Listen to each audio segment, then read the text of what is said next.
The reason you're here today is because we've had several AI outbreaks in the past 2 years, and more than likely have more to come. So if you want to get paid something for depopulation or whatever you need to do, then we have to come up with biosecurity plans for you guys in order for you to qualify for indemnity. It's a new rule by USDA.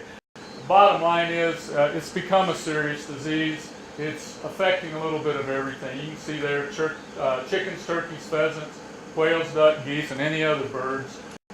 So, avian influenza has been around a long time. Causes a illness in birds that looks like just like a flu. They usually get depressed, hang their heads, get a little blue, pant, and if it's high path, they're usually dead overnight. It's a pretty bad disease once they get it. I happened to see them. I was up at Plum Island and we inoculated some birds with high path, and by that afternoon they were looking kind of sad. By the next day they were dead.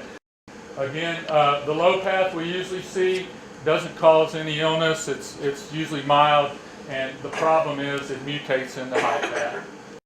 Humans have H1, 2, and 3s, and you can see horses, anything, whales are mammals, walruses get it, pigs, and then there's your commercials and your live bird markets and those type places that's where they think H5N1 came from. You remember the one back in the 90s that Southeast Asia hit it pretty hard, and all of a sudden it went from chickens to people.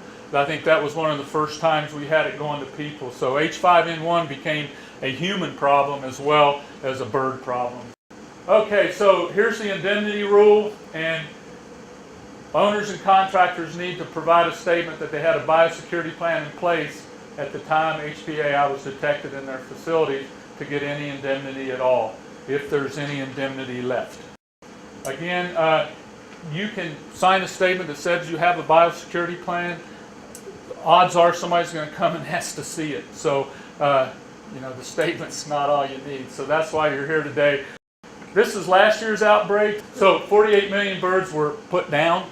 As you can see down here, the red part of those circles are chickens, the blue parts are turkeys, and the green ones are ducks. So you see Utah has one little green deal right there about Farmington area.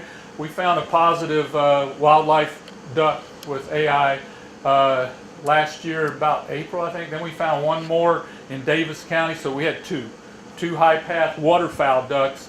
No problems with them. They actually was a routine surveillance the way they found those, and then they started upping their surveillance, and I'll show you that too.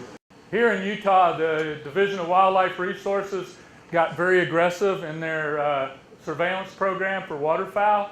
All during from August on, we had H5 and H7, and all non-clinical, all healthy birds. They were either netted or captured or shot in hunting season and tested, and none of them, we had 2 high paths, the rest of them were low path. We're just going to have to be vigilant and protect against it mainly. Well, the first thing they need to do is try to minimize any kind of traffic on their place, and that's not just human traffic, but that's rodents, wild birds, anything that could possibly bring the virus into their facility.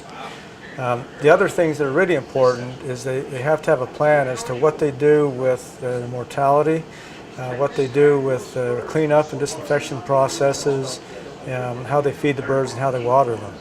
And so if they think about those things in the common sense ways of how to keep their birds away from disease as best as possible, they're the main things that go into a biosecurity program. Dr. Frame did a great job of outlining almost a fill-in-the-blank biosecurity plan, a template, so to speak, that he gave them to fill that out.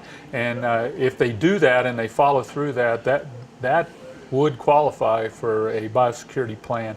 And that's the take-home message today. They need to have that on their facility.